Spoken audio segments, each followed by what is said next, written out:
As I sat on the floor of my bedroom, the world around me blurred. To say I was exhausted is an understatement.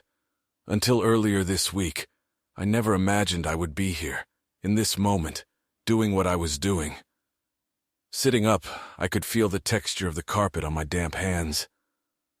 A few years ago, Kelly and I had spent a lot of money to set up our bedroom. It had a decent subfloor and a quality Australian wool rug. Too bad the carpet was ruined now. I closed my eyes for a moment and shook my head slightly, trying to dispel the fog that had descended on my mind. What the hell am I doing, I thought. I'm better than this, I thought for a moment. Opening my eyes, I looked at the large hardwood double bed with a wooden frame. The next time I blinked, a vision of Kelly appeared in front of me. I shuddered, realizing it would never happen again. Now events were spinning out of control. I brought my hands up to my face and grinned in my madness, as the warm, wet blood on my hands smeared across my face. I brought my hands down to my sides again, continuing to ruin the carpet with the moisture leaking out of me. The world around me was blurring, but my eyes quickly caught the glow of a half-empty whiskey bottle lying on the bed next to an empty pill bottle. As I tossed the bottle and gulped down the pills, I had forgotten to put the cap back on. Now the smell of whiskey filled the room. I laughed bitterly and shrugged my shoulders, but immediately a panicked thought popped into my head. Letters. I quickly turned my head and saw they were still there. My bad handwriting on the cover of each envelope. They were on the bedside table, not on the mattress as I had thought a few minutes ago, where an open bottle could have destroyed them. There was always the risk that the wrong person would find my letters, but I dismissed the thought as soon as it crossed my mind. The only sane part of my brain left knew I wouldn't be around to worry about it, so what could I do? I coughed briefly, feeling the bile rising in my stomach. I didn't feel like throwing up, so I fought the feeling. Why? As my eyes closed again, I asked myself, why did it have to happen this way? Why did I have to act this way? Sure, there were people I would miss, though I don't think they would miss me. Of course, my daughter would hate me for coming out like this, but I believe she already hated me, having tossed me aside in disgust last week, and in turn, I couldn't take it anymore. I didn't want this pain anymore, even now, as the vital fluid circulating throughout our bodies continued to drain out of me, ruining the carpet. The pain and suffering still remained. A week ago, the man I was would have whacked me the following week for something like that. The man I was then wouldn't have gone to such lengths, but I wasn't that man anymore. I was broken, unwanted, despised, and saw no other option but to give them all what they wanted. I closed my eyes and grimaced again at the pain in my wrists, but thanks to the pills and whiskey, it was a dull ache, not a sharp, debilitating pain. As I drifted into eternal sleep, my life did not flash before my eyes, and there were no tunnels of light or staircases of foreboding red hiding in the darkness. I was somewhat surprised. I must have been expecting something. No, that was wrong, for I knew I was moments away from the end. I felt a sense of dread. The struggle of my synapses to put together coherent thoughts was coming to an end. My brain was trying to hold on to life, even though I could no longer stop the inevitable march toward doom. I felt stupid now. I wanted to survive. With my last effort to come to terms with my stupidity, I tried to move, but felt myself falling to the floor with no strength as the blackness finally engulfed me. A week earlier, I was laughing happily, circling my daughter Grace around our suburban home in the center of Perth, Australia. She was 19, and last night her boyfriend John had proposed to her. Of course, I knew it was going to happen. He sought me out and asked me privately if I would give my blessing. I said yes without reservation. Grace and John had been dating since 8th grade in middle school, and I could count on the fingers of one hand the number of times they hadn't been together on one weekend or another since they started dating. Grace had told my wife Kelly and me about the proposal. John sent her on a treasure hunt, drove her all over town, and then brought her under a tree in Kings Park where he proposed. I hugged her and twirled her around like she was 5 years old when they told us the next day in the kitchen. I was so happy for them. Even though they were young, I knew their love was strong. I believed that if there was a young couple in this day and age that had the courage to do it, I believed these two could do it. I took my daughter's hand again and smiled as I looked at the engagement ring. "It's beautiful, Gracie." I looked at John. "You did a good job picking it out." My wife Kelly snorted, sitting on the other side of the kitchen counter. In her 42 years, Kelly was still a beautiful woman in my eyes. She was a deep brunette with brown hair, brown eyes, and a tanned complexion that many women dream of. We all turned to watch as she snorted in response to my compliment. "You should thank me," my wife said, raising her wine glass. "You may have been blessed, but I was the one who helped John choose him." I was shocked and noticed John blushing brightly. "Mom, that was inappropriate," Gracie said, and then turned to her fiancé. "It's okay, baby. I like it, and I know you've made the final choice." Nothing more was said, but I have to admit I felt a little awkward about Kelly's comment. In all our years together, I had never seen my wife say something so disrespectful and out of character as to embarrass everyone in the room. But upon reflection, it's safe to say that Kelly has been a bit odd over the past few months. I couldn't pinpoint anything at that moment, but there were little things, comments, and actions that didn't seem like the natural, loving woman I knew that seeped into the woman who had just embarrassed us. Dinner was festive, and we continued to toast and celebrate the engagement. Finally, Grace and John headed out after a dessert of apple crumble and vanilla custard that I had made the day before. They had a small one-bedroom apartment that they had rented with our help while they studied and pursued their careers. I didn't say anything that night when Kelly and I went to bed, but I have to admit that that inappropriate comment never left my mind. Sunday morning, Kelly and I woke up slowly, not really thinking about the previous day. We got down to it, then suddenly shifted my gaze to her as she just walked off to the bathroom, leaving me there unfinished. I was stunned. Kelly said, "What's the matter?" She replied in a slightly annoyed voice from the bathroom. "Is there anything for me?" I asked. A minute passed before I heard the reply. "I'm already getting cleaned up." It took me about half an hour to gather my thoughts, so shocked was I. I took a shower, and when I went into the kitchen, Kelly was gone. She had just left a note saying she was going to leave. Suddenly I was angry. In all the years I'd known Kelly, she'd never been as disrespectful to me as she was this morning. I had no idea what was going on with my wife. I made myself a coffee and kept coming back to the same thought.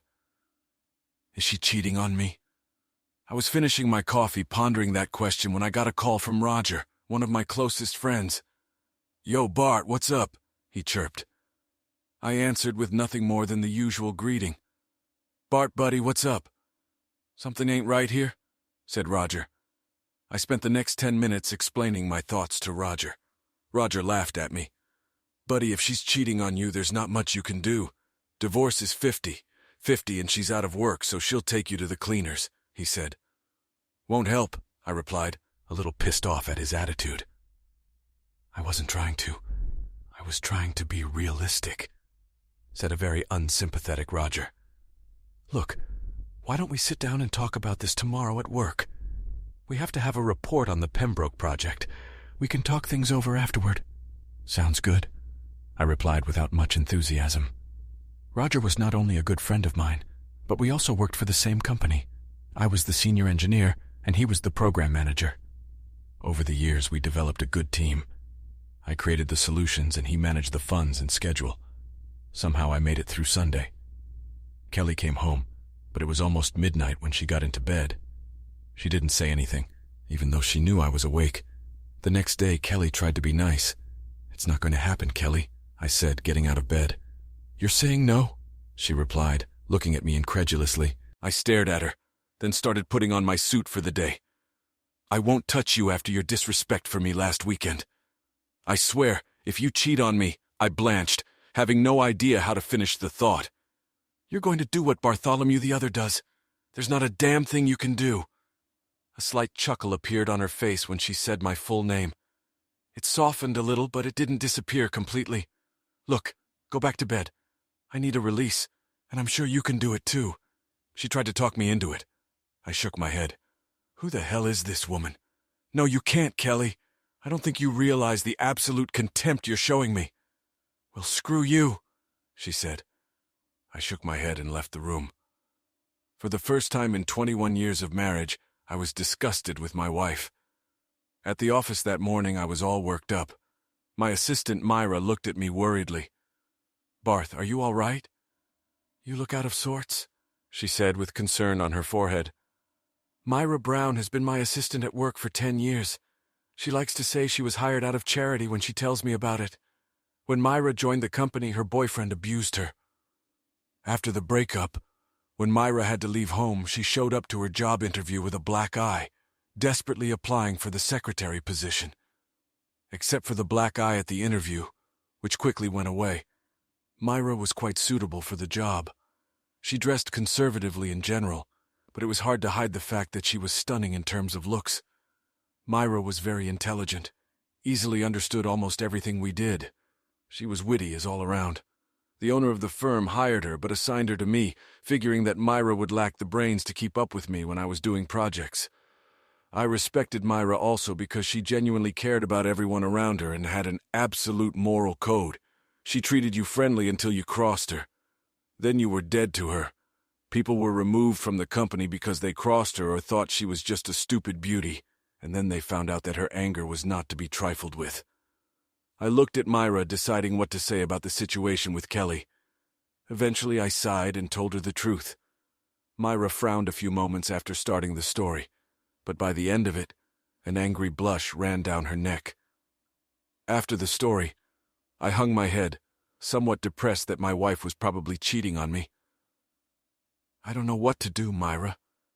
If she's cheating on me, I didn't expect it," said I sadly. Suddenly I felt Myra's hand on my shoulder. In all our years together, I could count the amount of physical contact we had on the fingers of both hands. I lifted my head and looked into compassionate eyes. "Well," Myra said, "first, you need to get through the meeting at Pembroke. I got the schedule a few minutes ago, and some questions are being raised about the pipes and concrete used in the construction." I felt myself going back to that moment. "What? Why is this the first I'm hearing about this?" "Roger didn't tell me anything," I replied. The wheels started turning in my head about the structures, the architectural plans, and the amount I had planned. Myra looked concerned. "I'm not sure why nothing was said, Bart. I've just familiarized myself with the agenda and it." Rez concerned. Moments later, before we had time to think about it, Roger peeked into my office. "You ready, buddy?" he asked, looking at me with a smile on his face. "Roger, what's all this trouble with the pipes and concrete on the Pembroke project?" I asked quietly, trying to prepare myself for the upcoming meeting. He waved the question away. "Don't worry, we'll get it all sorted out right away." "Roger, you know I like to know these things before I meet with a client," I said. "It's okay, buddy. We'll work it out." Roger said this in a rather dismissive tone. The meeting was an ambush. We walked in. The owners of Pembroke's were already there. I had met them several times, and they were always friendly. However, when I explained how our business was progressing, they frowned, with their gaze getting darker and darker as I spoke. "What about the concrete and pipe overruns in the Northeast?" Peter, the majority owner and CEO, asked. I looked at Roger. He shrugged, saying nothing. Everyone was looking at me. I'll have to check because I haven't heard anything about overspending. However, according to last week's figures, everything was within normal limits. The frown on Peter's face deepened. "That can't be. Can you explain to me why I signed bid reports for the last 3 months totaling over $200,000 for additional concrete and pipe?" said Peter, looking at me. I stared at him, not knowing what to answer. I looked at Roger again. His face was unreadable, but he pulled out a folder and stood up. "Gentlemen, if you'll let us take a look at this, I'm sure we can figure it out." He looked at me. "Bart, let's go outside for a minute and figure this out." I followed Roger across the hall to another room where our boss, Clarence, was waiting. "So what did they say?" asked Clarence as we sat down. Roger jumped up before I could say anything. He handed the folder to Clarence. "They asked about the missing materials as we suspected," Roger replied. Clarence looked at me, and for the first time in all the years I'd worked for him, I saw anger in his eyes directed at me. "What are you saying, Bartholomew?" The older man almost hissed at me. I was shocked at the intensity of his tone and the hostile look he bestowed upon me. "I don't know what to say, sir. I received reports last week that everything was on track. No additional materials were required, and I have no idea about these signed applications. I certainly didn't approve them." I replied to the obviously angry supervisor, feeling this was getting out of hand. He looked at me critically for a moment and opened the folder Roger had given him. "So this is the store you're sticking to," said Clarence sharply. "Sir," asked I. Then I looked at Roger. He had a serious look. "Bartholomew, I have here requisitions for $206,000. I have a problem with the fact that payments were made to a bank account that happens to be in your name." "Seriously, Bartholomew, this is how you treat me after all these years?" Clarence was almost yelling at me. The meeting broke up after that. Both Clarence and Roger took turns accusing me of what they said I had done. Neither wanted to hear about my innocence. Then they brought in a human resources representative, and I was fired for fraud.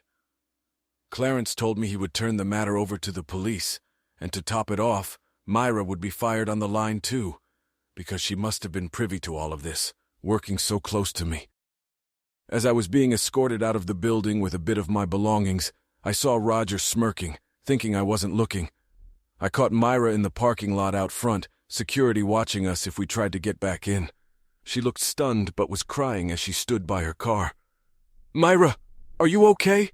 I asked, and she whirled on me. "You bastard, Bartholomew, $200,000 of fraud? How could you? I trusted you, and you took my job away from me."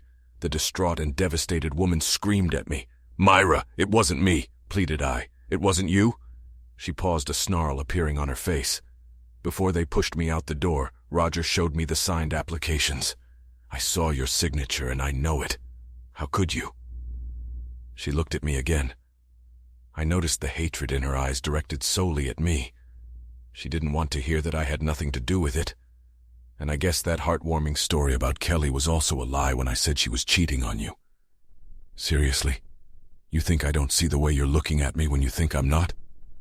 Once again, the look of pure, unadulterated anger caught me off guard at the woman I'd worked with for 10 years. "I hate you," she spat out. "You've destroyed any chance I had of getting a new job. I honestly can't believe I had the misfortune to feel sorry for you. You lie, cheat, and steal, and then you dare ask how I feel. Back off, Bartholomew." In all our years together, I had never once heard her swear. Hearing her words again, I was shocked. But before I could say or do anything, she slapped me hard. "You've ruined my career. I can't get a recommendation. And worse, I'm tainted by your cheating. I hope it was all worth it, asshole." I stood stunned, my cheek aching from her rather forceful slap. My wrist stared at me for another moment before getting into her car and driving away without another word. Not knowing what else to do, I drove home and parked in the driveway. Inside, Kelly was waiting for me. So the cheating husband comes home with his tail between his legs. Pathetic, she spat. I didn't pay attention at the time, but in the days that followed, I noticed that Kelly sounded happy, not upset or concerned, but exactly happy. What the hell was going on? "Kelly, I didn't do any of this. I don't know what's going on," I said, depressed, confused, and feeling like I was breaking down. She grinned. "What difference does it make, Bart? I'm telling you now that I'm getting off your ass." Such a contemptuous look I'd never seen before. Well, except for the look on Myra's face a little earlier.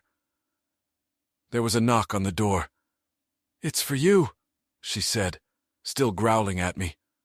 Without hesitation, I opened the door to a guy in a suit. "Mr. Bartholomew Other?" he asked. I nodded. "You've been served." He handed me a thick envelope and left. I looked into the envelope and pulled out a divorce petition.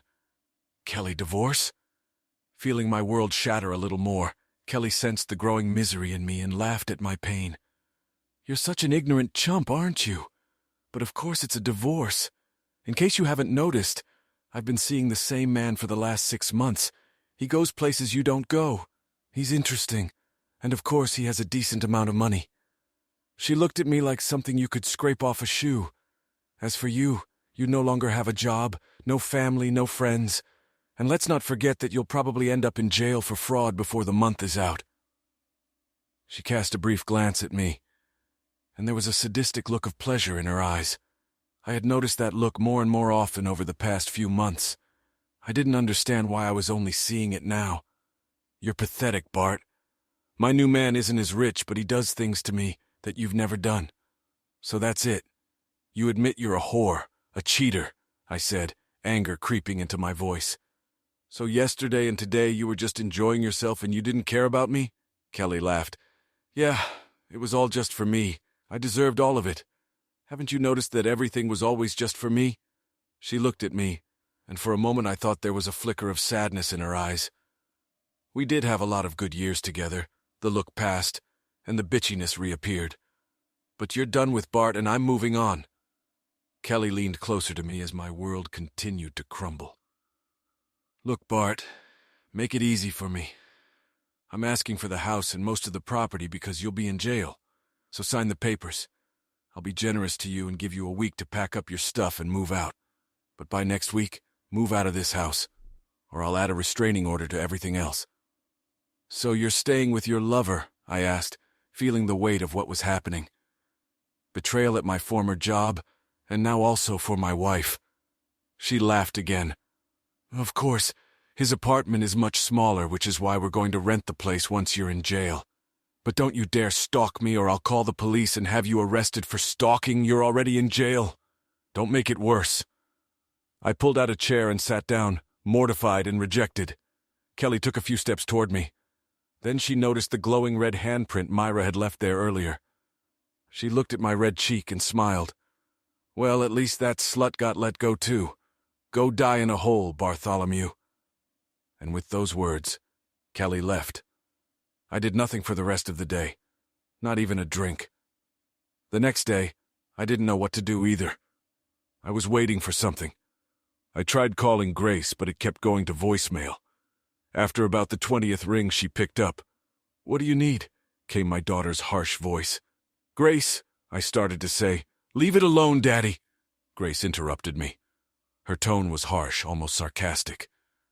Mom told me about your cheating, about your lying, about you having an affair with your assistant.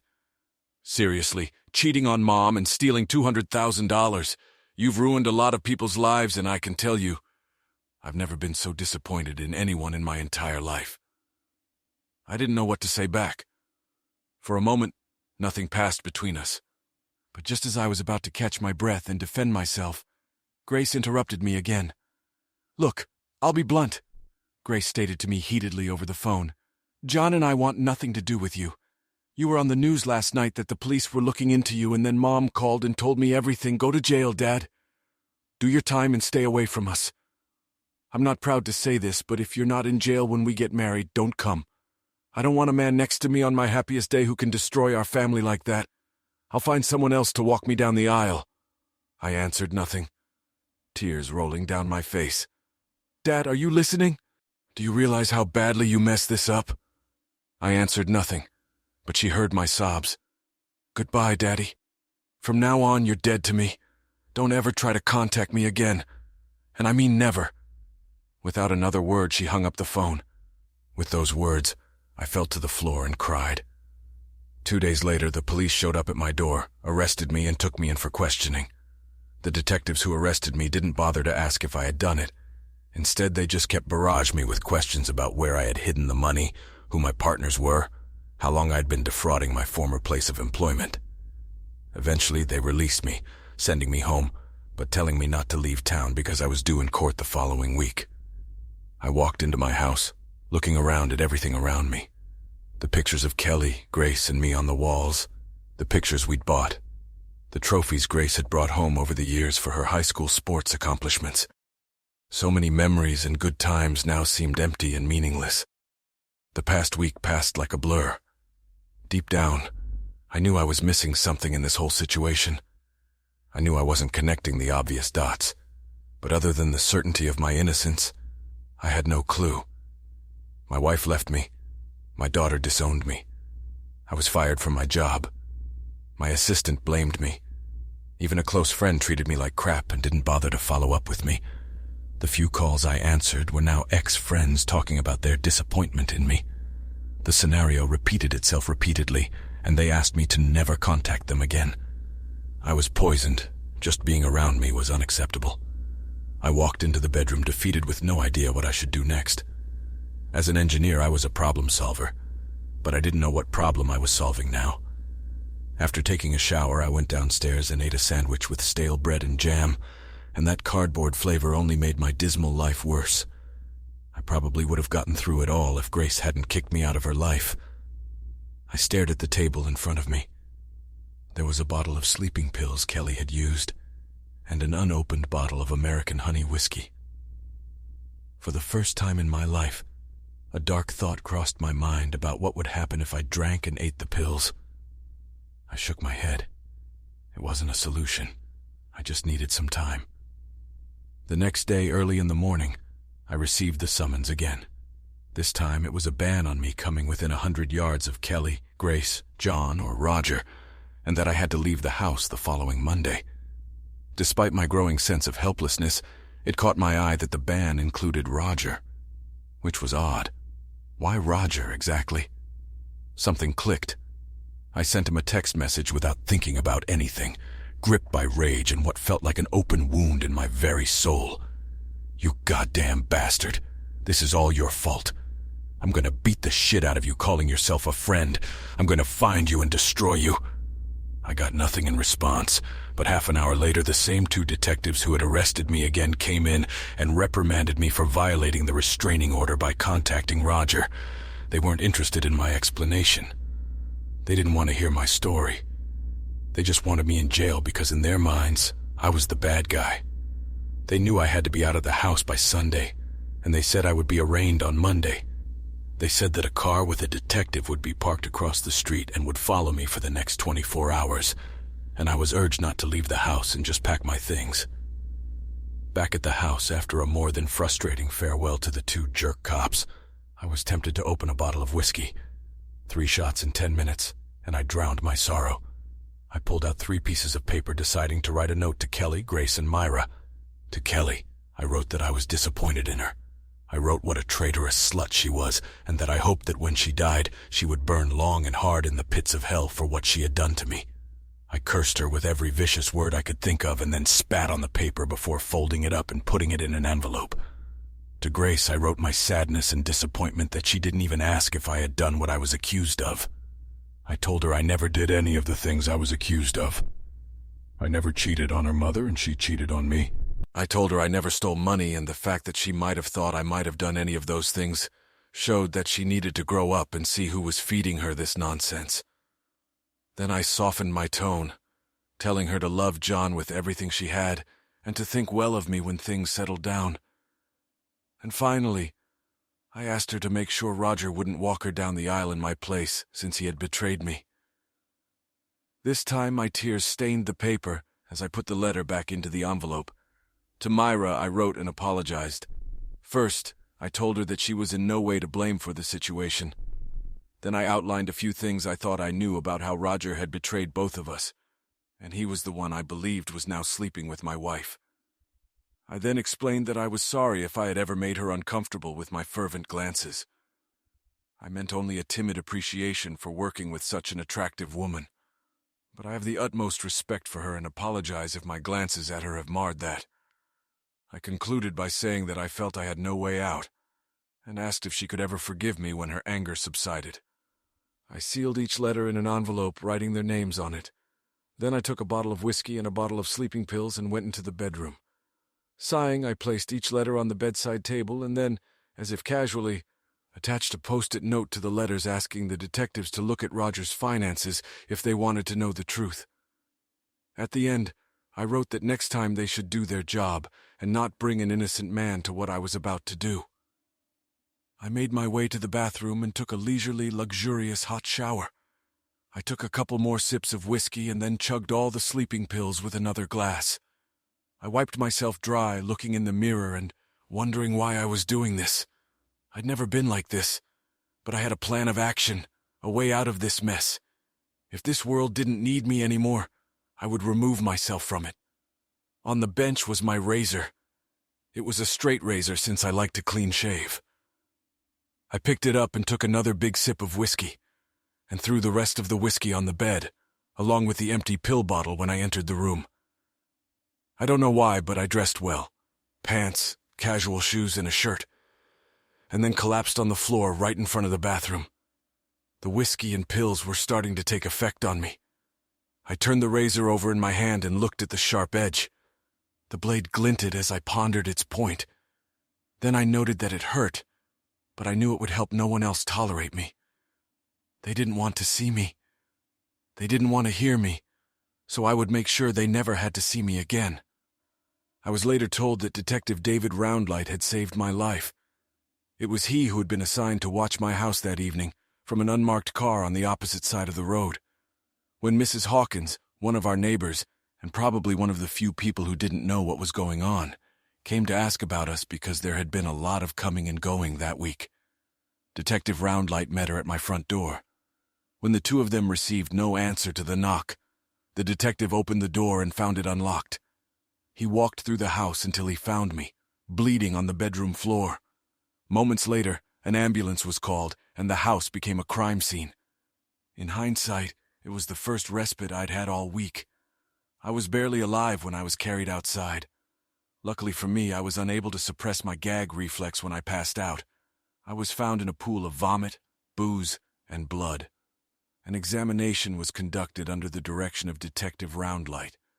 They bagged the whiskey, the pill bottle, the letters, and while going through the house, they found 3 hidden cameras recording on a hard drive hidden in the linen closet. I knew nothing about them. I lay unconscious for 3 days, and when I woke up, I was surprised to find I was alive. "Where am I?" I asked the pretty nurse in a squeaky voice.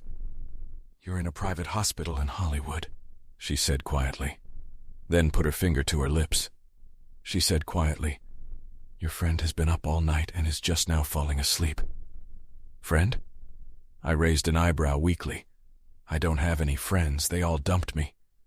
"Well, this one didn't," she said, turning my head and finding a very disheveled Myra, napping awkwardly in one of those big faux leather chairs you often find in the hospital. "Myra," I said quietly, relieved to see her.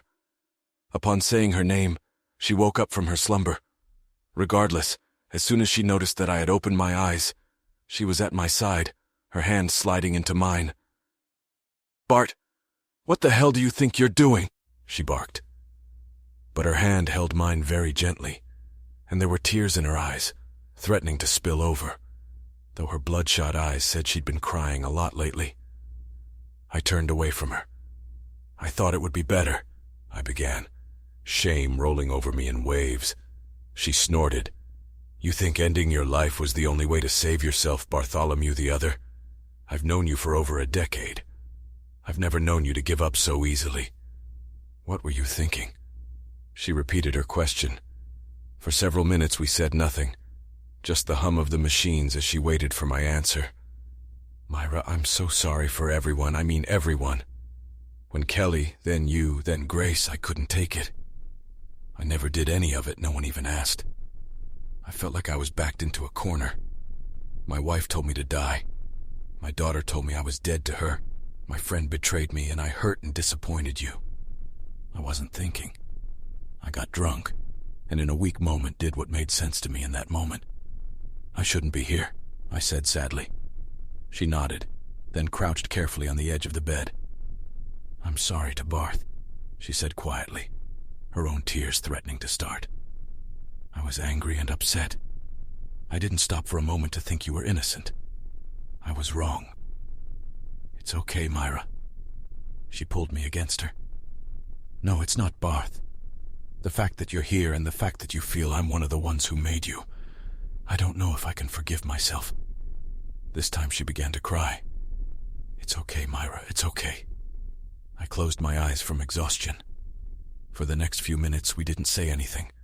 However, Myra didn't let go of my hand. Eventually we were disturbed by the doctor before we could think of what to say. He smiled, looking over my chart as I opened my eyes. "Well, Mr. Other, it's good to see you awake. How are you feeling?" I shrugged. "Alive. Didn't expect to be." He frowned. "Myra did too. Well, Let's see if we can keep you that way," he said, downplaying the significance of my unhealthy comment. For the next few minutes he examined me. Myra stood back and watched as he untangled my wrists, checking the stitches. Myra gasped when she saw the wounds. He then measured my blood pressure and adjusted the 4 in my arm slightly. "We're injecting you mostly with saline," the doctor explained. "When you arrived, you required 2 blood transfusions since you lost a lot of blood. The saline will help your body produce the blood it needs and also provide you with moisture. You will need to take it easy on your food for a few days. I'm afraid we had to flush your stomach when you arrived to make sure there were no more pills in it. It's not a very pleasant experience. As a result, you'll probably feel a painful itch that you can't scratch, but you'll be fine. And finally, there is the detective who wanted to meet you when you woke up. He came here a couple times. Miss Brown talked to him." He finished, nodding towards Myra.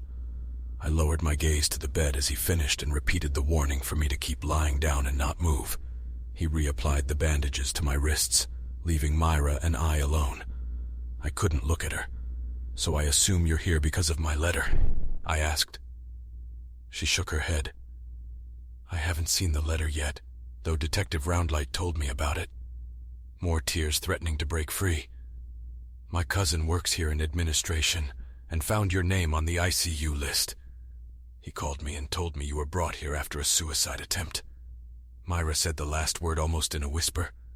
I still couldn't look at her, feeling only shame. Myra shuddered but continued. "I wasn't feeling well anymore, Bart. I was still so angry after I left, but I suspected you had nothing to do with the fraud. I've been your assistant for years. If anyone knew you were capable of such a thing as trying to steal money, it was me. But I should have stopped for a moment no matter how angry I was.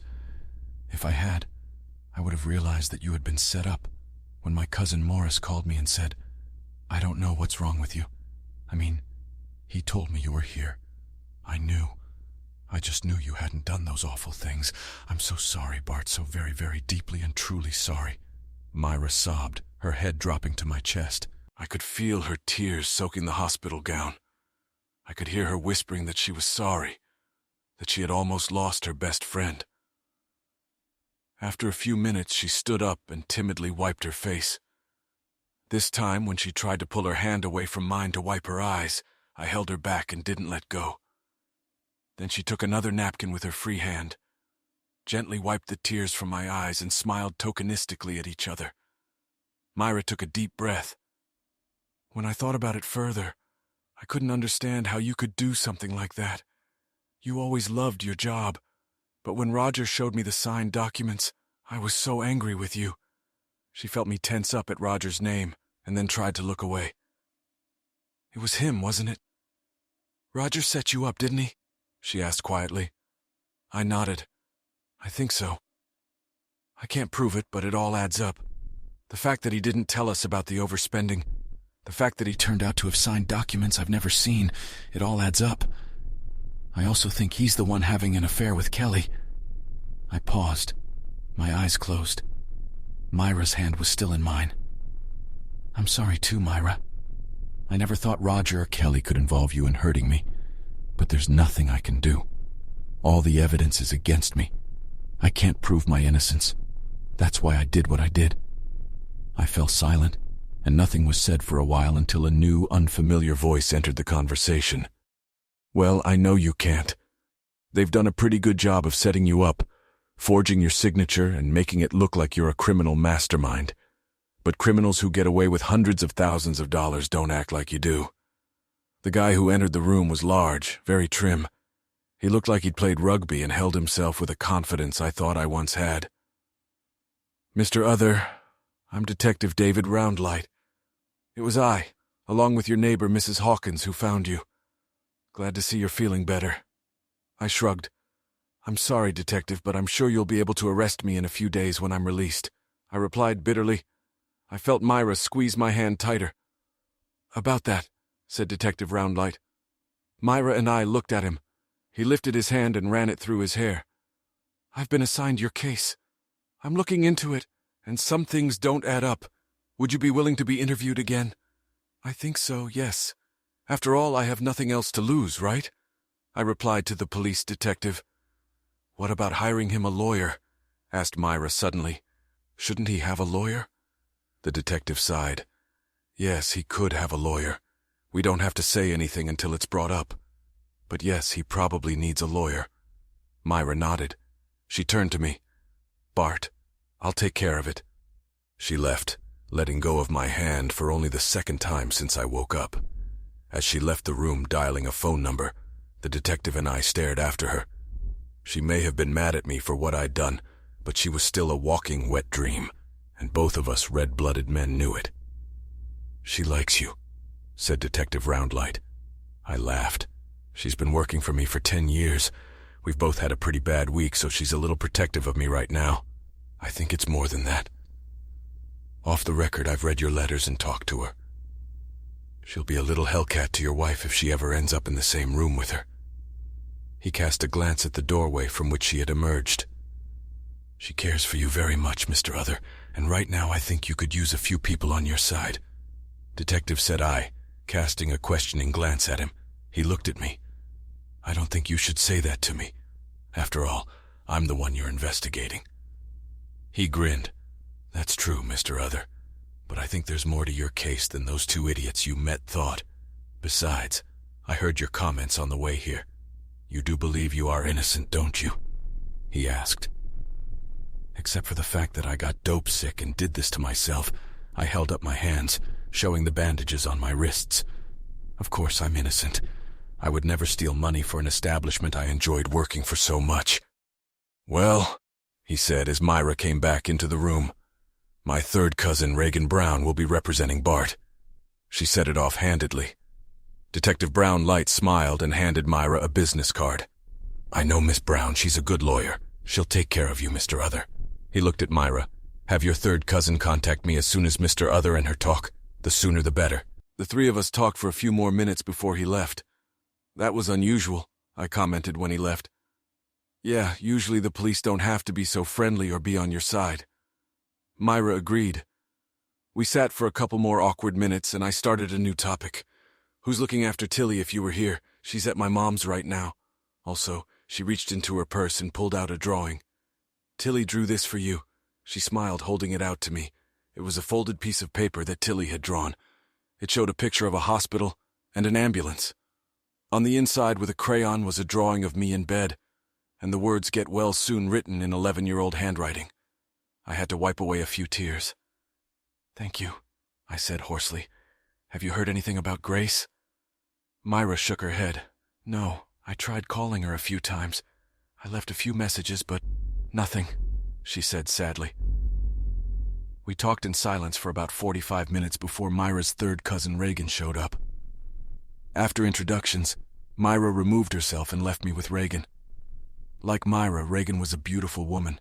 She had sandy brown hair, not platinum blonde like Myra. But seeing them together, you could tell they were related. She likes you. Always has, said Reagan at some point during our conversation. Just like when Detective Roundlight had said that to me earlier, I snorted. She knows and has been working for me for years, I replied. This time it was Reagan who snorted. Men show you know. I laughed. I think I have an ex-wife that proves I'm clueless about anything, I replied without humor in my laughter. She smiled sadly. Don't worry about it. I got the initial information and spoke to Detective Roundlight on the way here. Oddly enough, he's on your side. I also have a few theories as to what's going on with you. So now that we've talked, leave it to me. Your only crime is that you loved and trusted someone you probably shouldn't have. Reagan gave me a pitying look as she examined my bandages. I'm sorry, Bart. I've heard a lot about you over the years from Myra. She has a lot of respect for you, and from the little I know about the past week, she's more broken up about the way she treated you than she is about losing her job. She cares about you a lot. I started to formulate a question, but she held up her hand. Don't worry, Bart, Reagan told me. I'll represent you both at your old job for unfair dismissal. If I turn out to be right, a lot of dominoes will fall very quickly. But as for you right now, in addition to recovering, I need the divorce papers filed by your soon-to-be ex-wife. So since I'm representing your interests, what do you want? My face darkened. "I want as much as I can get," I said very quietly. Reagan didn't miss the hidden anger in my tone. Kellyanne Roger hung me out to dry and quite possibly walked away with a lot of the firm's money hanging on me. "I give you every right to rain absolute and total destruction on them." She laughed, then winked. I liked my new lawyer. Reagan spent a little more time with me. She asked more questions about what preceded my case of self-mutilation, as she called it, and then said goodbye, letting me know it was okay. Reagan informed me that if nothing happened, she would contact me in a couple days to do a formal police interview once I was released. The next few days passed rather sluggishly after the past week. I just laid in a hospital bed with doctors and nurses. I was just a little bit more patient. I was just a little bit more patient. I was just a little bit more patient. I was just a little bit more patient. I laid in a hospital bed with doctors and nurses checking on me every few hours. I didn't have a cell phone. It was still in the house, so I couldn't call anyone, nor did I think anyone would want to talk to me. But when Mira came over the next day, she brought me an old paperback book, Andy Mayan by Dan Simmons. I laughed when she handed it to me. It was a book I had read years ago, and it was a great read. When Mira handed it to me, I wondered what she was doing here as she sat down in the chair next to my bed and pulled out her Pride and Prejudice book. "Silly man, I'm here to look after you," she replied, shaking her head but smiling. We chatted and talked about what had happened to us during the day. With the doctor's approval at lunchtime, she went and got me roast beef and gravy and chips in her self-adjicking wrap. Despite the nagging pain in my wrists, I was beginning to feel like myself again. Mira wasn't there in the afternoon, but she came in mid-afternoon, just as the doctors took the 4 off my arm and informed me that I would be discharged tomorrow morning if my blood tests came back clean. I looked at Mira. "I don't know where to go. I don't have a phone or wallet to get a hotel room. I know I can't go home." Mira smiled. "Speaking of home, Reagan got a court order to access some of your personal belongings. I managed to get your phone, wallet, a few changes of clothes, laptop, iPad, and shaving supplies." "Mira," I said, stunned that she'd done that for me. "Thank you. Now I can at least try to find a hotel." I looked at her, my only friend in the world. "What's wrong?" I asked, looking at her worried expression. She hesitated. "You were right about Roger and Kelly." She paused again. "When Reagan and I and the officer came to get your things, they were both there. It looks like they lived together and weren't expecting guests." "I'm sorry, Bart," she said quietly. I sighed. "It's all right, Mira. Well, no, it's not okay. But thank you for your candor. What happened when they saw you?" She smiled again at the question. "First, they started yelling, telling me to get out until the officer told them to back off or they'd be arrested for violating a court order. Then the officer let me come into your room to get your things." Mira wept. "Bart, the stain," she said, pointing to the spot where my blood was most likely still on the carpet. She took a deep breath. "It's still there. If I hadn't been here with you since you walked in, I would have panicked. Don't you ever do anything like that again?" I held up my hands. "I promise," replied I. The next day, freshly washed and shaved at the hospital, Mira met me as I was being discharged and we walked outside together. She took my hand and led me to her car as we walked. We drove for a few minutes until we got to a condominium complex in the Kings Park neighborhood. "Mira, what are we doing here? Can't I stay at your place?" said I, realizing where we were going. "Of course you can't, silly. You don't have to spend money on a hotel. You can stay in the guest room for a few days. Besides, Reagan is meeting us this afternoon. She's up to date on everything related to your case, so I don't think you'll want to miss it." Mira smiled at me. Over the years, I'd been to Mira's house several times. It was a small 2-story house with 3 bedrooms, 2 bathrooms, a modest kitchen, and a modest living room. Since only Mira and Tilly lived in the house with occasional visits from her mom, they were quite self-sufficient and fit in perfectly. Having worked with Mira for so long, I knew she only had a small mortgage left on the house. Despite her looks, Mira wasn't a party girl, and I know she was very fond of Tilly. She was where most of her money went. We rolled my suitcases into her house. Then she showed me the spare bedroom, the bathroom, and everything else until Reagan showed up. Reagan showed up about an hour later. She walked in, sat down, pulled some folders out of her bag with a businesslike expression on her face. "You, Bartholomew, are a very, very lucky man," she said seriously. I swallowed. "Your wife and your best friend almost got away with screwing you over and walking away with everything. Now I have to tell you that your bank accounts have been frozen. That includes your savings accounts and the account that the missing money went into. That account was opened in your name fraudulently." Mira and I looked at each other. Reagan continued. "Apparently, over the past few months, your so-called friend Roger has learned how to forge your signature. And a couple months ago, he and your wife went into a local bank and opened an account in your name. I was able to get a videotape that proves it was them. I also filed a motion to suspend their passports and started suing them for fraud and mental cruelty."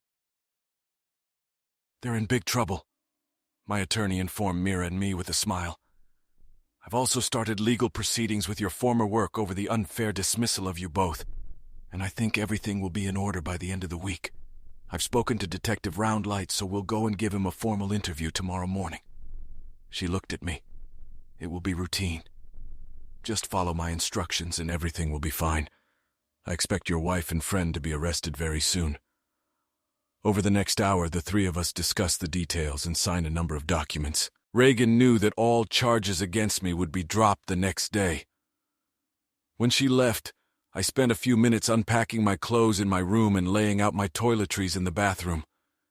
Mira and I spent the afternoon discussing what we thought would happen next. Then, when Mira left to pick up Tilly from school, I turned on my phone for the first time in days.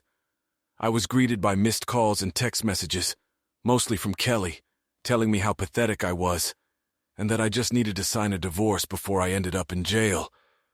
What was even more interesting was that over the past 2 days, I had also received several missed calls from my former place of employment, asking me to call back at my earliest convenience.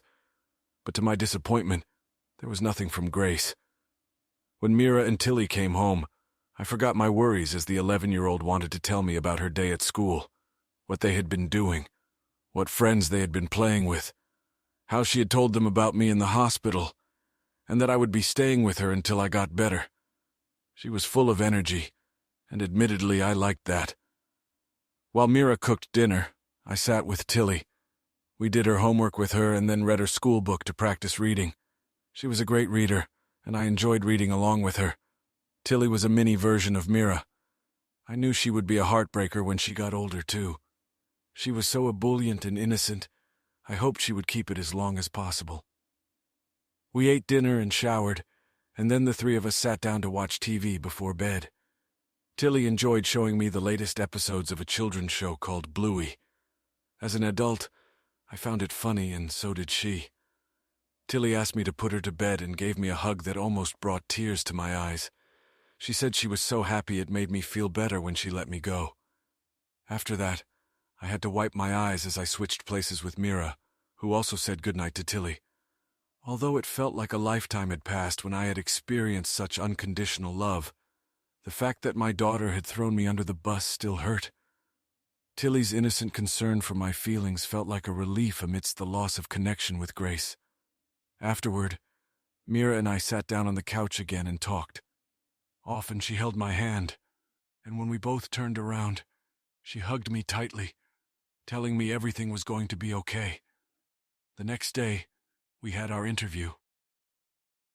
Both Detective Roundlight and Reagan confirmed that immediately afterward, all charges against me were dropped. That evening, the news showed a story about Kelly and Roger, who had warrants out for their arrest on several charges, including fraud and identity theft. Until now, they could not be found. Later that evening, Grace tried to call me for the first time, but I put the phone to voicemail. I wasn't ready to talk to her. The next day was a bit bittersweet. Grace called me a few times and even texted me a couple messages asking me to call her. But I didn't want to talk to her yet. It took me going through a purge for her to start caring about me. I was furious.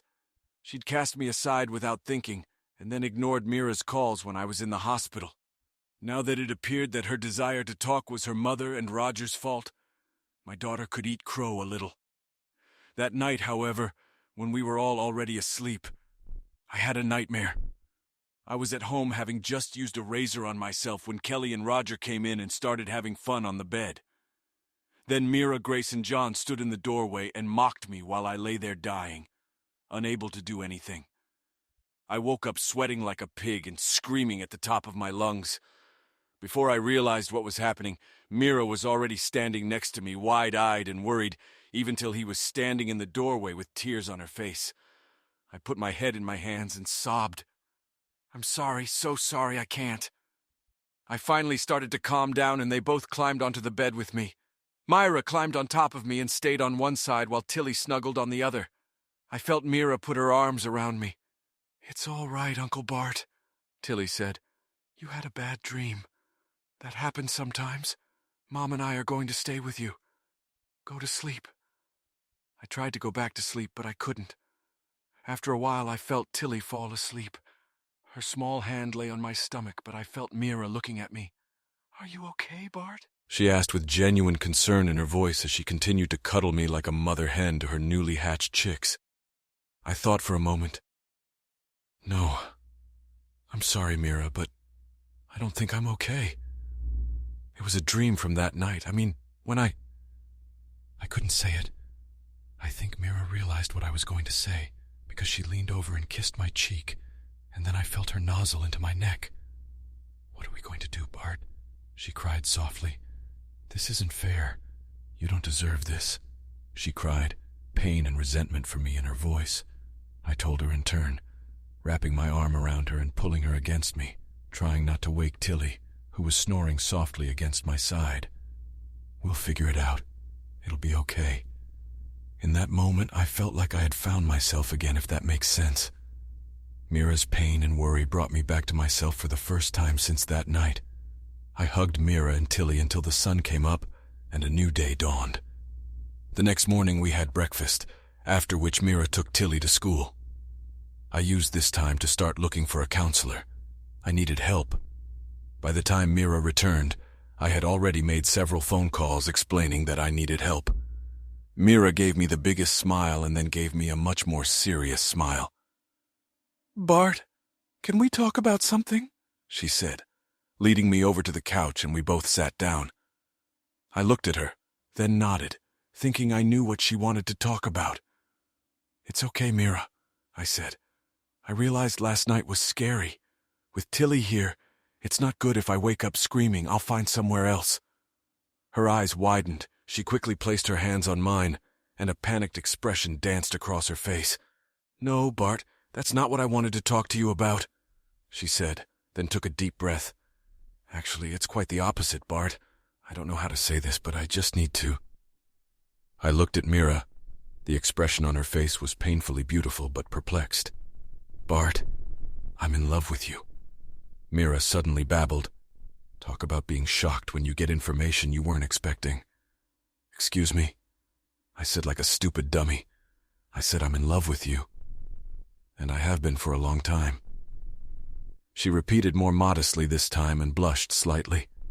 I leaned back in my chair and she smiled meekly at me, searching my face for her thoughts. "I'm sorry, Bart, but I can't hold back any longer," Mira said, as I considered her words. "When I heard you were in the hospital, I went crazy. I couldn't get there fast enough. I felt so guilty that I yelled at you, told myself I wouldn't tell you anything about how I really felt. But you almost died. Your wife and best friend just lied to you. And when you were discharged, you came here. And I figured I didn't need to say anything because you were here with me and Tilly. I thought you'd figure it out sooner or later. But Mira, why? Why are you telling me what led to this?" I asked. She laughed softly, but you could hear the sadness in her laughter. "You silly lump. It happened last night. You were hurt. It broke my heart to see you like that. But I was there for you, and you fell asleep in my arms. I'd like to think that I was able to ease your burden. I was hurting for you, but I can't. Bart, I don't want to hold it in anymore." Mira's eyes moved quickly to mine, as to why it was always you. "Haven't you ever noticed that I don't go on dates?" she said, tilting her head to the side. "Yes," I replied, tilting my head slightly to one side as a question mark. "But I always assumed it was because of Tilly," said I. "That's partly true," said Mira hesitantly. "But Bart, it's just that I've never been able to find anyone who could match you." I tilted my head the other way, questioning. Mira smiled. "Listen," she said. "From the moment I started working with you, you've never treated me any differently than anyone else. On the contrary, you took the time to explain everything. You were kind to everyone, helping people learn from their mistakes. Whenever you met Tilly, you were friendly and made her feel special, like helping her with her homework or reading with her. She has never met her father. However, she sees you as a father figure. Look at the way she climbed up on you last night because she knew you were hurting." "But Mira," I stared at her. She raised her hand, interrupting me. "When everything came crashing down on us last week, you tried to take it upon yourself. You didn't scream and yell. You didn't treat me cruelly when I threw a tantrum or when I slapped you." Mira blushed. "You are an amazing man, Bartholomew the Other. I love you for that and for so many other reasons. And if Kelly is stupid enough to throw you away, I'll pick you up that next month. You won't even remember that bitch's name." She walked over and kissed me. It was as if time had stopped. "Will you take me, Bart? Will you make me your woman? Ask Mira." I had just been proposed to by one of the most beautiful women I had ever met. If I was honest with myself, I would admit that I had fantasized about her in the past. But things were happening fast. I knew that nothing would ever happen between Kelly and me again. And the fact that Mira had fallen in love with me was important, because it made me feel like I wasn't such a loser. But I feared it would also backfire. I think Mira understood my inner turmoil, but said nothing. Stood up, took my hand, and led us towards her bedroom. Finally, when we got into the bedroom, we got down to it. After that, we fell asleep. In my sleep, I had a dream similar to the previous one. While Kelly and Roger were having fun on the bed, I started to get desperate again. Suddenly, Mira entered the room, ran her hands over my wrists, healing the wounds, and then flew out of the room away from the scene of anxiety and sorrow. We awoke to the sound of the alarm clock. I shuddered and sweated but didn't scream. As we dressed, I told about the dream. A concerned expression appeared on Mira's face, and she took me with her when she picked Tilly up from school. A few more weeks passed. However, both Roger and Kelly were arrested and taken into custody. They learned that the police wanted to question them after the charges against me were dropped. In a panic, they drove from Perth to Adelaide and were apprehended by Australian customs as they attempted to flee the country. It took 2 months before the Western Australian police brought them back to Perth. But in that time, I have to say that my relationship with Mira grew by leaps and bounds. After that first night, I moved into her bedroom, which has now become our bedroom, and I have to admit I felt like I was in my 20s again. I think it's obvious that I've fallen in love with this woman. As the police took Roger and Kelly back to Perth, I noted that Mira was right. I had a hard time remembering Kelly and didn't want to keep those memories alive. A month after that awful couple were brought back to Perth, Mira, Reagan, and I found ourselves in court, testifying against Kelly and Roger. Roger never looked at me directly, even when I was on the witness stand. He was eventually sentenced to 15 years. Kelly, on the other hand, kept her eyes on me the whole time.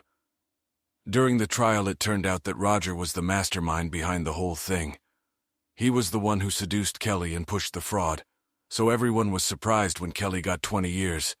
She was found to be an accessory to the fraud. However, when charges of mental cruelty were brought against her for her actions towards me, she was given an additional 5 years due to the evidence found on the hidden cameras that Kelly had set up for Roger. Immediately after the verdict, the judge granted us a divorce. When Kelly handed me the divorce papers, Reagan pointed out that we had split our savings. Reagan also stated that I was willing to sell the house and immediately split the proceeds because I had no intention of staying in a house where such horrible things had happened. Finally, Reagan also represented to the court that I was willing to act as trustee for Kelly's funds until she served her time. It took Reagan considerable effort to convince me to agree to this. However, It indicated that I was willing to put up with some issues, and largely prevented Kelly's attorney from fighting over the silly things they often do in divorce. I was not allowed to use Kelly's funds. However, I was allowed to invest them along with any other funds I invested anywhere. The court ordered Roger and Kelly to serve their sentences immediately. And in closing argument after the ruling, Kelly's attorney asked that as a sign of agreement, I spent an hour with her before she was taken to jail. After a few moments of hesitation, as I felt the eyes of the entire court on me, I agreed. Kelly was still in her court clothes when she was brought into the interrogation room just after the session ended. The room was reasonably well furnished, although the table was bolted down and chains hung from the legs of the chairs so they couldn't be thrown. Still, when Kelly sat down, she looked depressed and battered as I had during her betrayal. Her shoulders slumped as she sat down. Unlike in the courtroom, she didn't meet my gaze.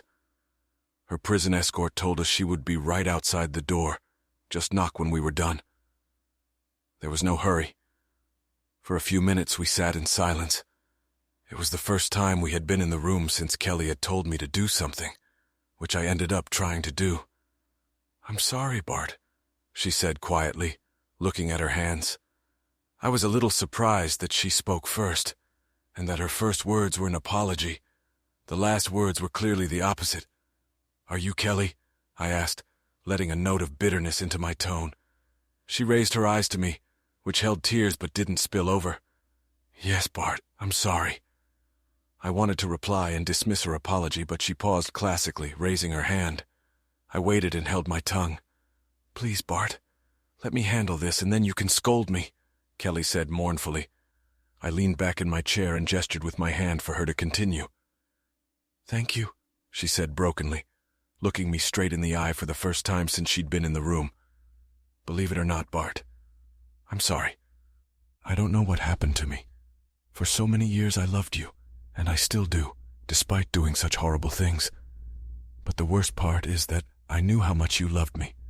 You were the perfect husband and lover. But one day I woke up feeling, I don't know, loss." She took her gaze away from me back to her hands, then continued talking. "You know, probably a few weeks after I first felt lost, things started to get out of control. I started getting mad at you because you still loved me, even though I didn't feel that way. Roger was working with you on that damn project when he noticed something was wrong with me." She started kneading her hands. It was another month before the affair started. Roger was persistent. He knew what buttons to push. I still loved you, but he knew how to play on my insecurities and get me into bed. After that, he used my guilt to put his plan into action. See, I don't think you ever knew, but Roger was always jealous of your ability to lead. He always felt like second fiddle to you, and it annoyed him. He got the idea of making a client pay a bunch of money for something that never happened and pretend you stole it from the company. To my shame, we both conspired against you by setting everything in motion. We opened a new bank account in your name and took it step by step to get you destroyed. We both knew you were loved and trusted without question. And by the time the dust settled, Roger had decided that with you in prison, his money, our savings, and the money we stole, we could settle in another country. And if they ever found out, we would be out of reach." Kelly explained, shaking her head in bewilderment at her own words. "Meanwhile," I said, trying to hide the anger in my voice, "none of you cared that you systematically destroyed me in the process." She nodded sadly. "Yeah, I didn't want to at first, but Roger was relentless. He broke me down one piece at a time until I was ready, even though I hesitated. For the plan to succeed, you had to be so broken as to doubt nothing." "You almost succeeded," I said, interrupting him. "If it hadn't been for Detective Roundlight and Myra, you might well have gotten away with it." We were silent for a while. Then Kelly asked quietly, "Can I see them?" I realized what she meant, and slowly placed my hands on the table with palms up. Kelly gasped, and her tears flowed as she looked at my scars. She started to reach for them, but then pulled her hands away. Outwardly, I sat impassive. Inside, however, I was struggling with a range of emotions from rage to shame, racing rapidly through my mind. What upset me somewhat was that there was a shred of love in her, even after everything this woman had put me through. But I hated to admit it. Apparently, I wasn't able to hide my emotions because Kelly looked up at me intense. "I'm sorry, Bart. I'm really, really sorry. I'm ashamed that I pushed you into trying to destroy yourself. She paused. "I'm going to take 20 years without appeal. I deserve it after what I did to you." I nodded, glad she'd do time without question. She looked up at me again. "Bart," I looked at Kelly, "just so you know, you've never been a bad lover. You're terrific compared to Roger. He thought he was terrific, but he was almost useless in bed. It all came down to him, and he never took the time to pleasure me like you did. I have no excuse for what I did to you that last morning. I was wrong." We were silent for a minute. "So you and Myra?" she asked questioningly. "Yeah," I said a little hesitantly. She smiled weakly. "Good. She's been in love with you for years. You know that," said my now ex-wife. "That's how I found out recently," I replied. I was surprised by both the passion and pain in her voice when she said the following. "May she love you, Bart? May she heal the pain I have caused you?" Large tears rolled from her eyes, but she continued to look at me. "I know I have no right to advise you on anything, but this woman loves you, and unlike me, she would never betray you. She has wanted you for years, and has never once made an attempt to seduce you. I failed at my first attempt. She's everything I'm not," my now ex-wife sadly told me. "Kelly, I was a little unsure of what to say." "Don't worry," she told me, wiping the tears from my face with her sleeve. "I'll be fine. I agreed to your terms.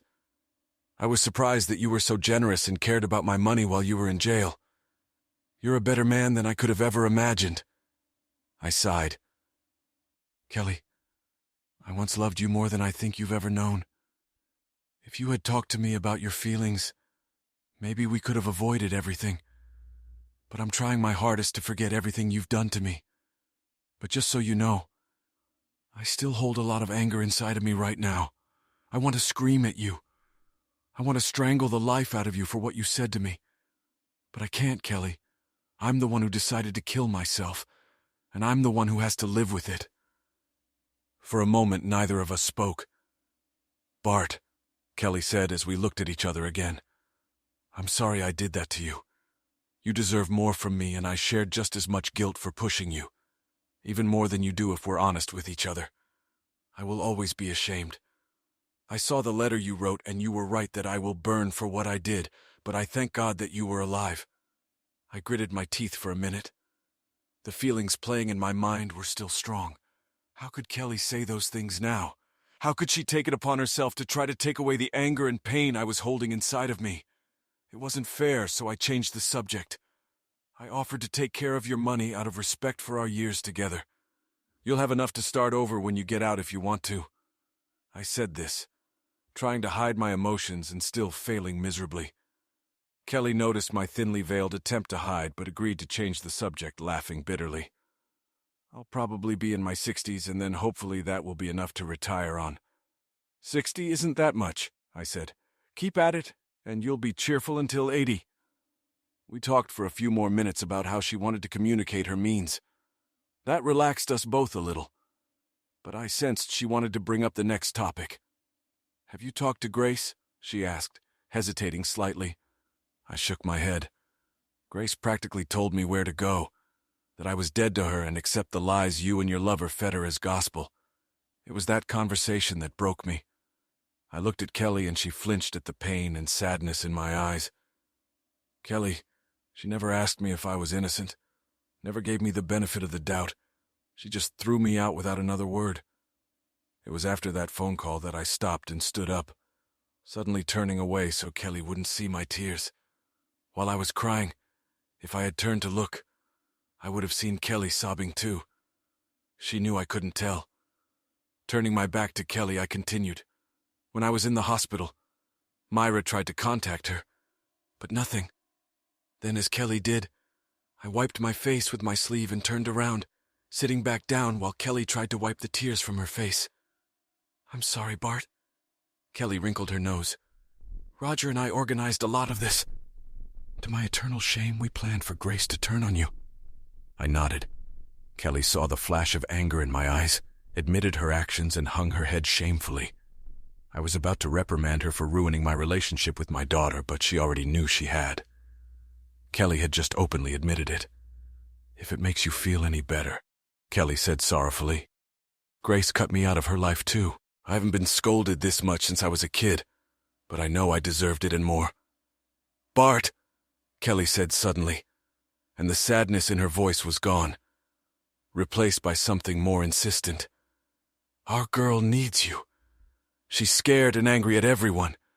Right now she and John are fighting over anything and everything, and you know it's not them," Kelly said more calmly. "I'm worried about her. It's my fault, but I can't fix anything. I know she feels guilty for the way she treated you, but the fact that you're not talking to her after everything makes it even worse." Kelly hesitated for a moment. "Bart, I know I have no right to ask you to do anything."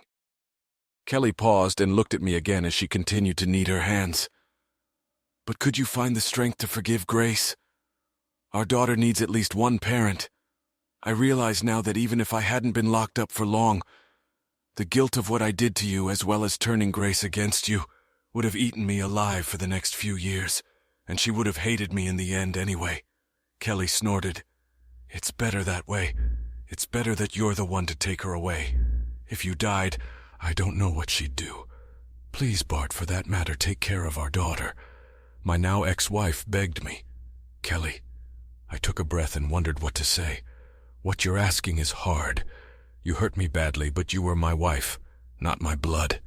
When Grace told me she wanted nothing more to do with me, that I was dead to her the day after you told me to go die, it hurt more than what you did to me. I want to go back to her. But the pain, Kelly, the pain of what my family did, what our daughter did, I don't know how to get over it." Kelly nodded. "I understand," she said sadly, knowing I was trying, but I still had a lot to get over. She understood the pain of rejection. She was living it herself right now. I sighed, looking at my ex-wife. "Look, Kelly, if anything, I'm going to try not to hate you. I'm getting professional help, but even with it, it takes almost everything in me not to yell and swear at you. And about Grace, I'm not promising anything, but I'll consider talking to her soon." She looked defeated. Kelly seemed to have aged several years during this conversation. There was nothing more to talk about. She stood up. "Bart, I know this is worthless to you right now, but I'll say it again. I'm sorry for what I did to you. I have no excuses, and I know I can never redeem myself.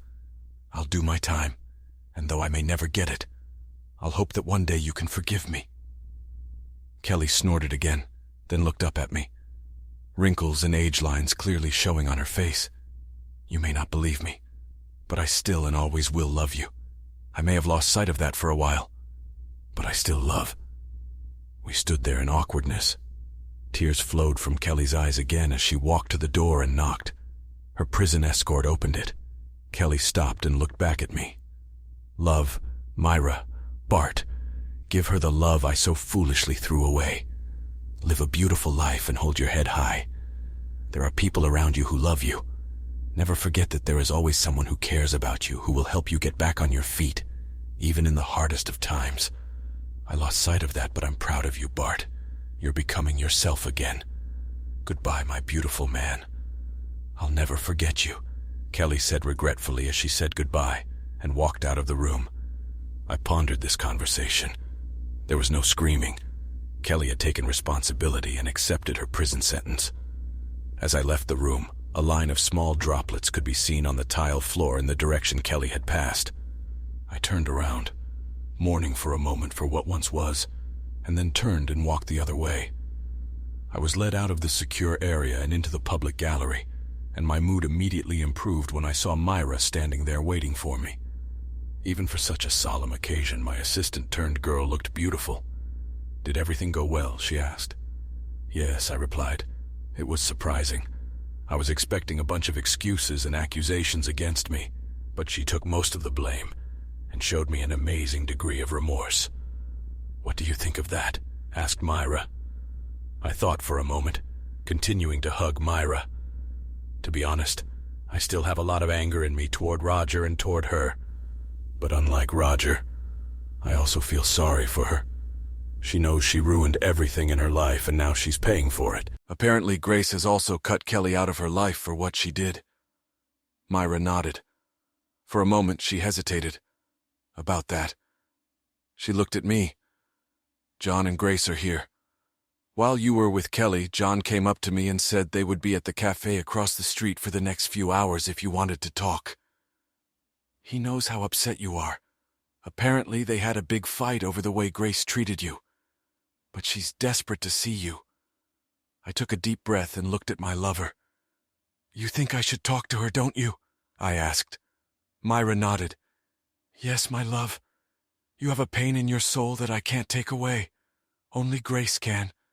But if it helps, I will go with you. I'll be by your side for as long as you need me. And she smiled at me. If you need Mama Bear to come out, I'll still scratch her eyes out. I love you, Bart. She spoke as if she was ordaining the whole world on my behalf. I leaned over and kissed her. I love you too, Myra. Her eyes widened. This was my first public declaration of love for her. Several people looked at us. Lawyers, judges, and criminals walked past us. But at that moment, I didn't care. Myra was the only person I could see. Let's go then, I said, and we walked hand in hand across the street. As we entered the cafe, Myra and I immediately noticed my daughter and her fiancé. As we approached their table, Grace was split between running toward the hills or knocking me down with a hug. I somewhat allowed myself the latter. I opened my arms. Grace clung to me, and moments later I felt my shirt become wet as she cried. I'm sorry, Daddy, she repeated over and over for several minutes. I looked at Myra, who was smiling, and at John, who didn't know where to look. Finally, after a couple of minutes, I pushed her off me and we sat down at the table. We each ordered a drink and something small from the food, and I decided to start a conversation. I just talked to your mom, I said quietly. Grace nodded. I heard, Dad, I'm sorry. I held up my hand. Now it was my turn. I know, Grace, you're sorry.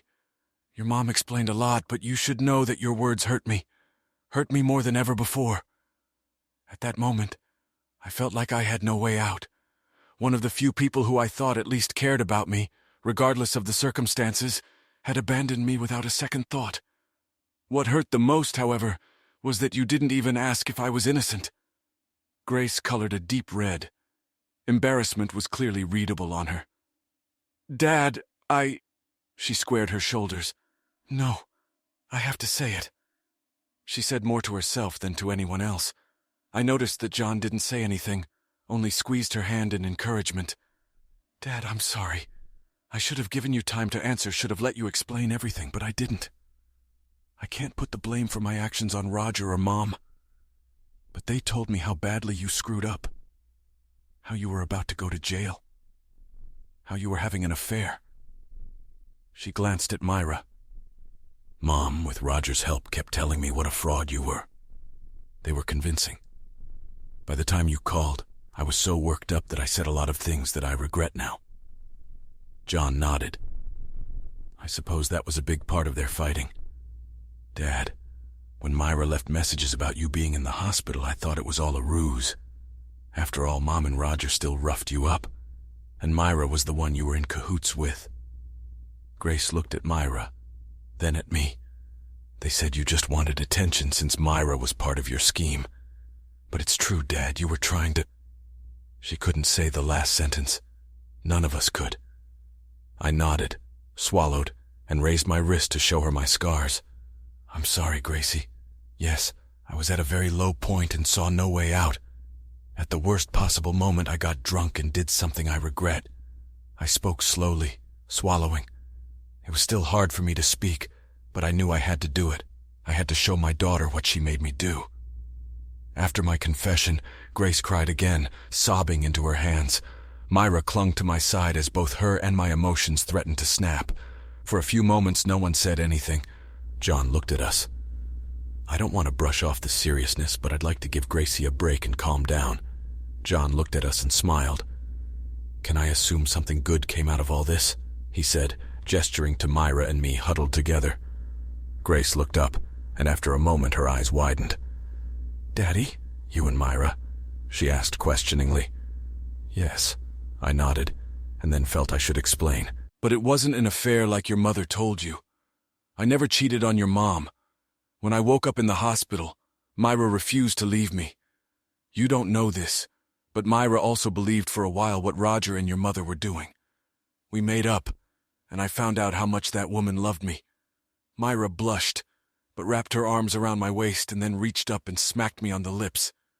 John smiled and Grace looked at us wide-eyed and then seemed to find herself. "Thank you," she turned to Myra. "Thank you for taking my father and being there for him when I had a serious bout of bad breath."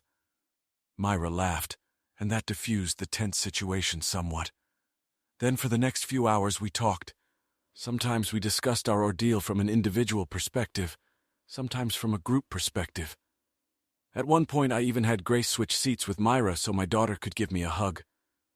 I would love to say that meeting healed all the wounds between us, but it took several months before we felt open enough to talk to each other without feeling like we were walking on eggshells. Grace and I worked at it, though, gradually rebuilding our father-daughter relationship. Grace even went to counseling with me a few times.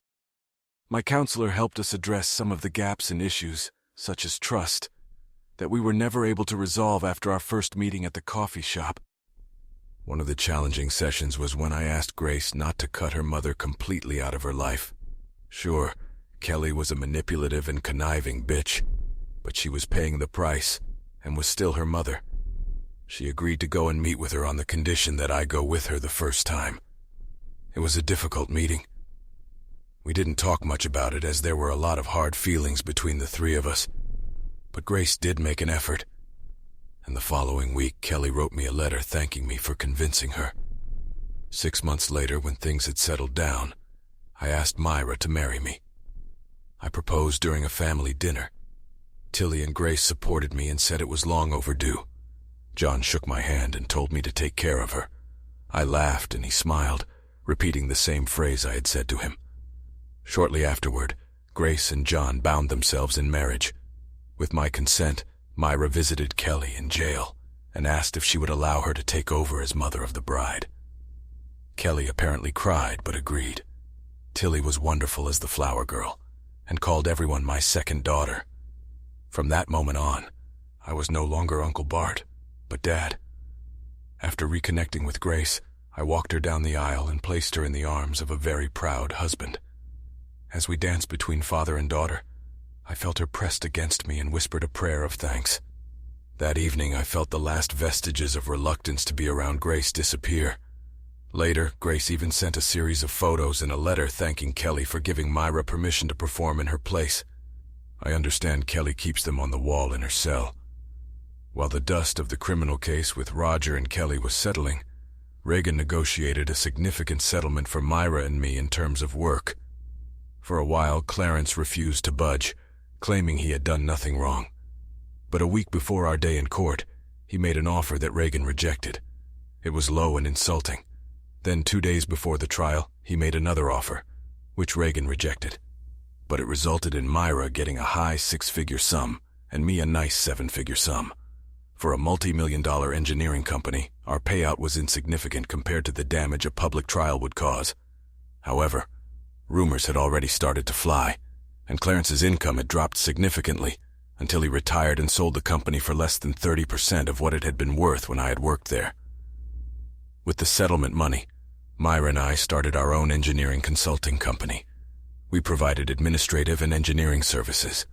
Within 6 months, we already had 5 people working for us, traveling the country and helping with large engineering projects. Surprisingly, one of our first clients was Peter Pembroke. He took Myra and me out to dinner and apologized to us. When it all came out, he realized we had been played and admitted that the project had nearly failed without my engineering skills coordinating the delivery. After that, every year after that, Myra and I received an invitation to any significant Pembroke event, regardless of whether we worked on their projects. Peter was a good guy who got into a bad situation and wanted to redeem himself. We also sold Myra's small house and bought a much larger house just off the road with a stunning view of Kings Park. It was an old 5-bedroom, 3-bathroom house, and we spent over 2 years restoring it. It was a fun time. We only took breaks for family holidays, a wedding, and the birth of Grace and Tilly's little brother Byron. Life got better. I still had bad dreams from time to time, but Myra was my rock and was there for me any time I needed her. More than a decade had passed, and Byron was now a 10-year-old teenager. Tilly was at university following in Aunt Reagan's footsteps, pursuing a law degree. So one lazy Saturday afternoon, Grace and John were sitting with us on the front terrace of our house overlooking Kings Park. Byron was playing Xbox with my 7-year-old grandson, Bruce, and they were trying to ignore my 5-year-old granddaughter, Hope, when Grace started talking about her mother. "Daddy, I got a letter from Mom this week," she said nonchalantly but carefully. Kelly wasn't a taboo topic in the house, but everyone behaved cautiously at the mention of her. I had received several letters from Kelly over the years, and had even visited her a few times. I knew that she was in treatment, and that she had a small community in prison. Even though she still had 8 years left on her sentence, she was respected as a model prisoner. "What did she have to say?" I asked. "Asked me." "Among other things, she informed me that she received news last month that Roger had been released," Grace said when things had quieted down. I silently sipped the Kraken and Coke I was drinking. "Last month," I asked, concerned. Suddenly I felt Myra's hand on mine. "Did she say anything else?" Myra asked Grace. Grace nodded. "Yeah, she said he came to see her. Mom says he didn't look well. If the letter is to be believed, Roger's inner life has not been peaceful. I'll visit her next week and find out what happened, but she noted that talking to him was not calm. We talked about this for a few more minutes, after which I bowed out and called David round light. He had become a friend to me over the years. David was now the head of the major crimes team and had solved several complex cases, getting quite a bit of media coverage. "Bart, how are you doing, my friend? How's your beautiful wife doing?" he said in a friendly tone, answering my call. I smiled in spite of myself. "Myra's great." I paused. "David, I just found out that Roger has been released." I sensed that David had lost his cheerful tone. "Yes, I got the report yesterday. I was going to let you know at the bowling alley next week," he said. "David and I were bowling on Tuesday nights on the same team. From what I read in the report, he's been cleared to move to Adelaide. Apparently he managed to get a job with a small company. At his probationary interview, they asked him about you and whether he planned to have any contact with you. He told them that you could rot in hell for ruining his life, but he knew he had to leave because with his track record, no one would hire him here in Western Australia." I sighed. Peter continued. "The report notes that life on the outside has been difficult for him. He was involved in several fights, losing most of them. He eventually became a librarian to keep out of the way of most of the prisoners. I don't think you'll have a problem with him if that's what you're worried about." "Thank you, David. That was my concern. If I hear anything from him, I'll let you know," I replied, letting out a sigh that I found myself not holding back. We talked about bowling and the upcoming barbecue for a few minutes before I went back to the table. When I sat down, Myra looked up at me. "David?" she asked. I nodded. "He confirmed that Roger has left and is moving to Adelaide, but of course he hates me to the core. I have to say the feeling is mutual."